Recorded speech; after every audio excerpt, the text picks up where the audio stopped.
Low confidence in teams is one of the biggest things holding people back. But when people understand how confidence works, and more specifically, how to build it, it can help transform team members from feeling like imposters to actually taking action and being confident in their job role. In most teams, there's often someone who is genuinely brilliant at what they do. They're switched on, they know their stuff, they've got great ideas, but the moment they're in a team meeting or they're asked to present, they crumble. You can see how amazing and incredible they are, but they don't believe it themselves. And this can be one of the most frustrating things for leaders and managers across the world. And in this video, we're going to look at why this happens, but most importantly, what can be done about it. But let's start with how common this is, because this is extremely common in workplaces. Studies suggest that up to 70% of people experience what is known as imposter syndrome. The feeling that you don't deserve to be in the room. The feeling that you're faking it until you make it. That everyone else knows what they're doing, but they're just making it up as they go along. And the interesting thing is, this doesn't stop when people become more senior. KPMG's Women's Leadership Study found that 75% of female leaders experienced imposter syndrome, despite being at the top of their careers. So let's start by talking about the misconception of confidence. Most people think that confidence is something that you either have or you don't have, and that some people are just wired that way. I've had people say to me, "Tyler, you're so confident." Well,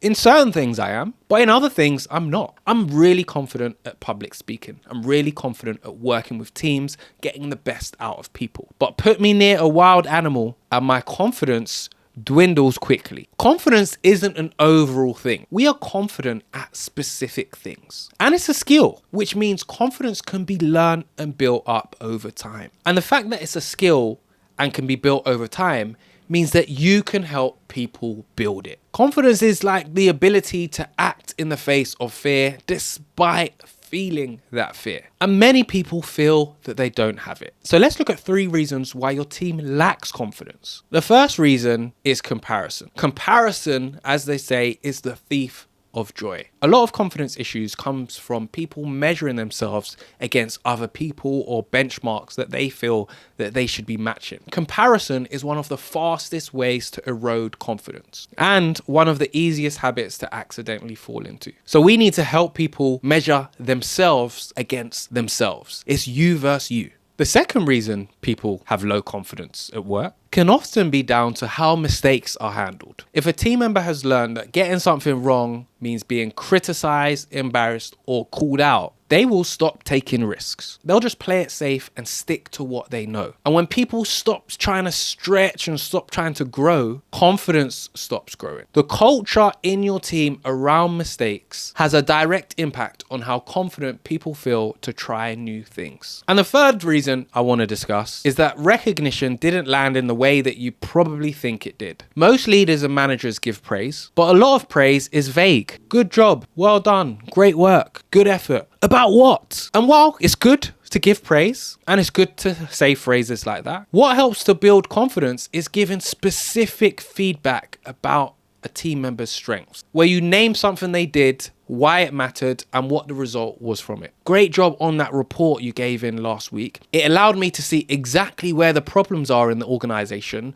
which has now helped us plan our strategy for the next quarter. You've not only given that person a boost, you've also given them the exact reason and the exact thing that they did, which helps them build confidence in that area. Now, before I come on to 3 other methods to help your team build confidence, I want to tell you about an employee who came up to me after a confidence workshop. Now, this employee came up to me and said, "Tyler, I feel like I'm doing my best work. I feel like I'm trying in my job role. I feel like I'm getting everything right. But my manager has told me to be more confident. I don't know what to do." And I said, "What does your manager want you to be more confident in?" And they looked at me and said, "I don't know. They just told me to be more confident." Now, this manager gave terrible advice. How can you tell someone to be more confident? What do you want them to be more confident in? If it's be more confident in meetings, say that, but be specific. In meetings, I want you to be more confident at speaking up. The next time we have a question and a discussion, I want you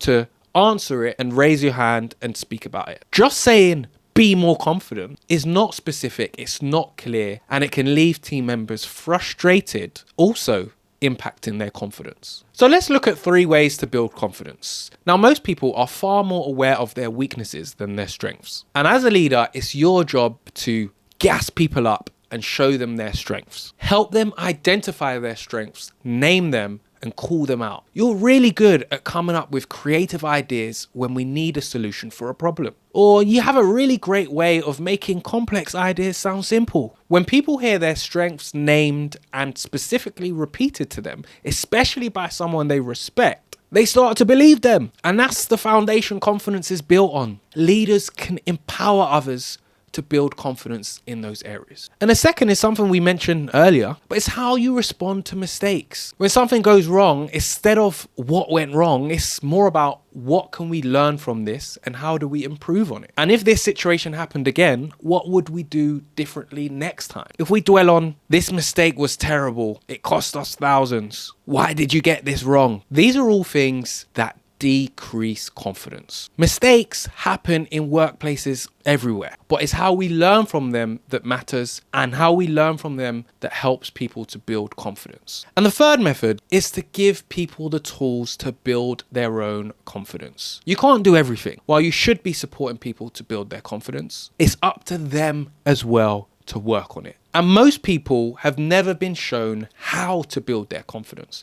They've never been given a clear system or framework to understand confidence to help them build it. And that's exactly where I've been able to help leaders support their teams to build confidence, giving them a clear understanding of what it is, but most importantly, a clear framework on how to build it. And every time I deliver this workshop, it's evident the shift that people are making on the day towards the areas that they want to build confidence in. And if that sounds like something of interest to your workplace, head to the link in the description box and get in touch. Now, supporting employee confidence is one thing, but sometimes team members need to have the right mindset to build their confidence. And to see a 2-minute mindset exercise that every team should try, you need to watch this video right here. With the right mindset, confidence is much easier to be built. But remember, a happy workforce is a productive workforce.